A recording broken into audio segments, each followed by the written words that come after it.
hold that thought. As I expected, there's a lot of fishy things going on in this place. Fishy? Uh-oh, what have you found? All in good time. Before we go over our new leads, I want to tell you how a high-altitude escape is performed. First, the magician slots themselves into a magic box in full view of the audience. The box is then suspended high in the air, and a short while later, the base automatically opens. At this point, a dummy will fall out of the box, but it looks real enough to grab the audience's attention, and they start wailing and screaming. Meanwhile, the real magician, who has by now blended into the crowd, waits for a good moment to make their appearance and put on a hysterical performance. Oh no! Is that me? Did I just fall to my death? Very vivid description.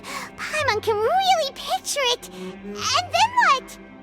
The audience's gaze then turns to the magician, and by the time they realize what's happened, the dummy has vanished, as if everything that just happened was some sort of shared illusion. Of course, that's just how I think the process should work, theoretically speaking. The inventor of this trick never performed it successfully. When the box opened, Cesar was the one who fell out, and not the dummy. He fell right to the ground from the highest point of the opera house. No one could hope to survive that fall, not without a vision at least. And no one else has ever attempted this trick since. My understanding of how it works is just based on what I could gather from his notes and the relevant gadgets here in his workshop. So Cesar's famous high-altitude escape has never been done, huh? Paimon was about to say how cool it would have been to see it in person, but if it's that dangerous, it's probably for the best that no one else tries to do it. Wait a second. So if a dummy's supposed to drop out of the box, then where does the real magician go? How does he get out? Glad you asked. That brings us to the secret of said box. This box right here is the one that Cesar constructed himself to use in the performance, and it's not as simple as it looks. Inside, there's a device that only the magician himself would know about. Once the magician's inside and the box is lifted up into the air, the audience's view of the box is fixed at a certain angle. From where they're standing, they have a clear view of the front, sides, and bottom, but the back and the top are now no longer visible. At this point, the magician presses a button inside the box, opening a secret door out of view. He then escapes through this trapdoor onto the opera house roof, waits for the dummy to fall and distract the audience, and quietly returns to ground level. That's way simpler than Paimon imagined. Even Paimon could probably do it. Well, there's a little more to it than that, of course. The hardest part of this trick is controlling the audience's mood and reactions. That takes an exceptional degree of showmanship. There's the falling dummy, the miraculous reappearance, the pompous performing. Maybe the magician would even have themselves tied up before it begins to strengthen the impression that there's no escape. Many days and nights of careful research and painstaking practice would have gone into this, all culminating in a performance just a few minutes long, but one that still manages to transform the shock and grief of a tragic accident to the joy and laughter of a mesmerizing magic trick. Cesar was a highly accomplished magician, but unfortunately, even he didn't manage to pull it off. So, how did it go so wrong? You said you found some fishy stuff here. Have you figured out what really happened? I can make a pretty good guess. I looked into the case files. The magic box Cesar was using at the time of his death had the secret button I mentioned positioned on the right-hand side. And sure enough, he always used his right hand as his dominant hand in public. Okay. Nothing suspicious there. But here's the strange thing. Most of the devices in this workshop have the mechanism on the left-hand side, including this box right here. which leads me to believe that Cesar was in fact left-handed.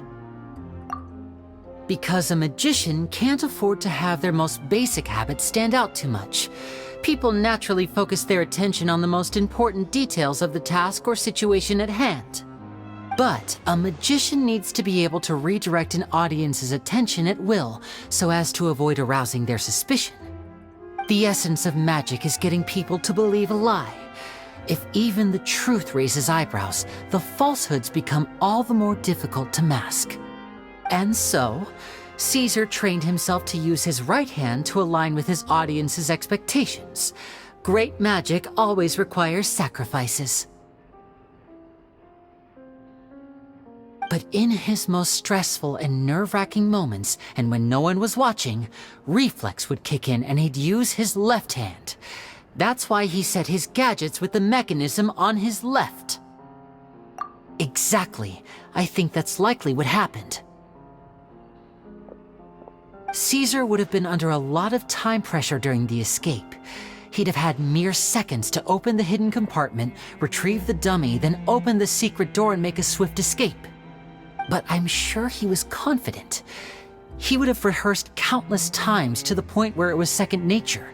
He'd barely need to think about what he was doing because muscle memory would guide him through. So he opened the compartment, took out the dummy, checked everything was in order, and then went to leave. With his left hand, he reached for the button, and suddenly, his heart skipped a beat. It wasn't there. Much like when you reach for your keys but find your pocket empty, his mind needed a moment to process what was going on. Instinctively, his left hand would keep feeling around for the missing button, maybe for another second or two, until the bottom of the box gave way. With the stakes being as high as they were, just a 2-second delay cost him everything. The authorities would find nothing suspicious and conclude that his death was due to his own error. When in reality, someone switched the boxes, and they did it to murder him. But how would they be able to make the switch without being noticed? That would be difficult to pull off, no? It would have to have been someone who knew that he was left-handed, and who could move his props around without arousing suspicion. Someone who was always by his side. Isn't that right, Lorenzo? You just couldn't let sleeping dogs lie, could you? There's not a lot of people who'd go to all this trouble for some magician who died 10 years ago. I didn't want to have to do this, you know. Silencing you the hard way just creates more problems for me to deal with. But I gave you your chance. I hoped you'd do what's good for you and back off like the lady, but you disappoint me. You mean Gemma? So you are the one who's been threatening her! Yes, although however stubborn she might be, she was never much of a liability. But you people, you never even knew him, but for some reason you just wouldn't drop it. Which is why you can't leave this place alive. Take them out, and make it quick. Do your worst!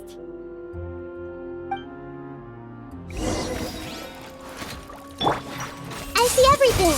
Think you can get away?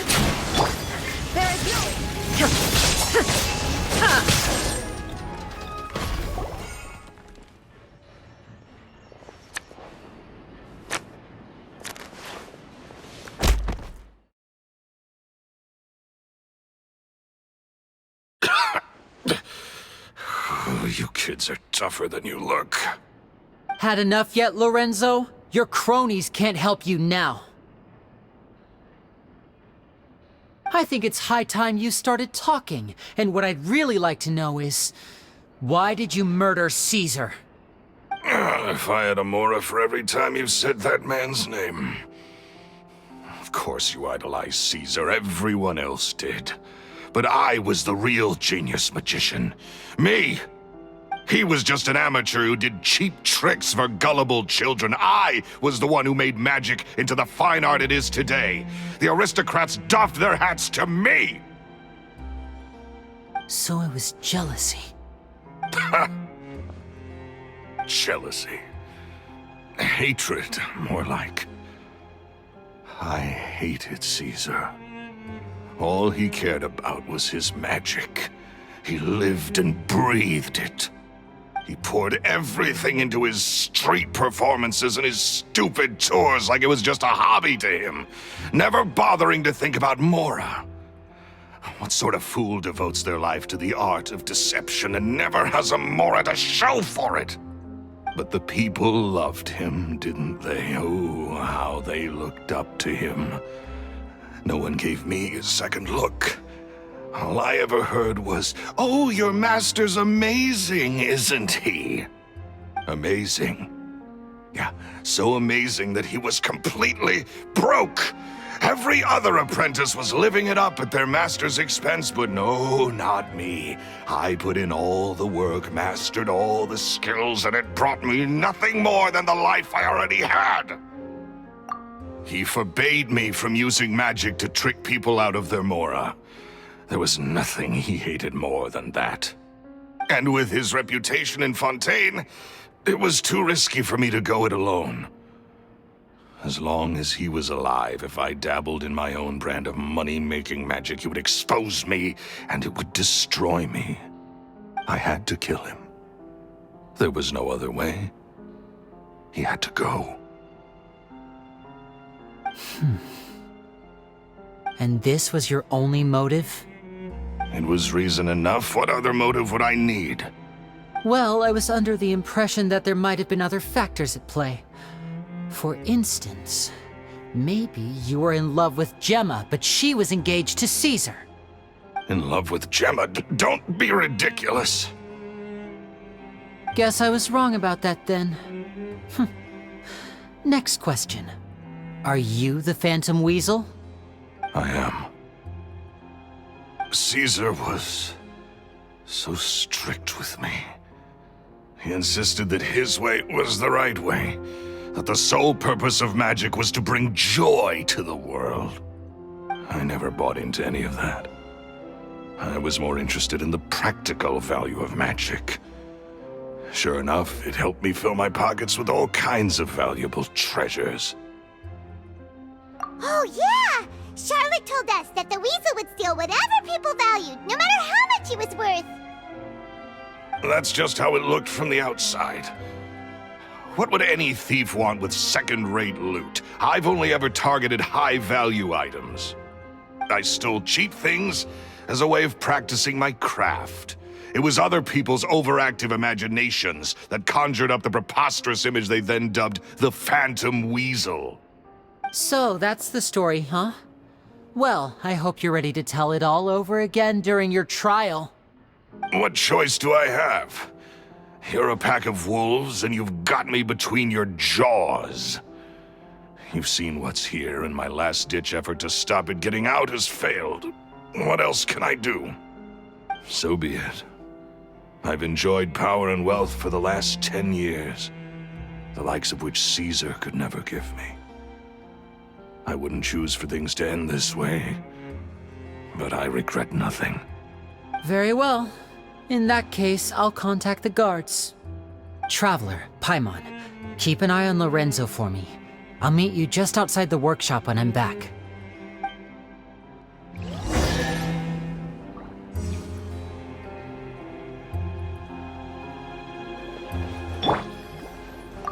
At least I can finally stop looking over my shoulder now.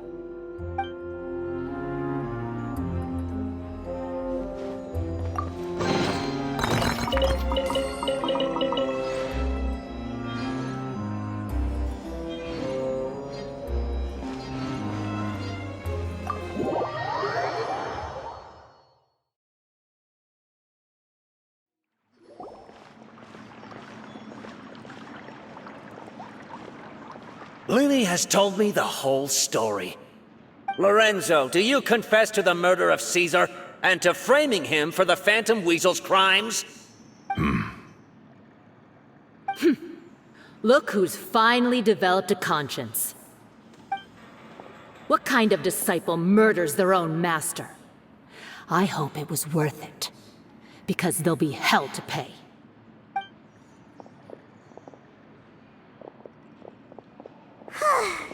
Looks like it's all over. What should we do next, Lyney? Should we start preparing for your show? Let me think. Let's rendezvous with Lynette and Gemma first. With Lorenzo in custody, Gemma will no longer have to fear for her safety. Good point. We should go tell Gemma the good news right away. It'll give her some peace of mind for sure.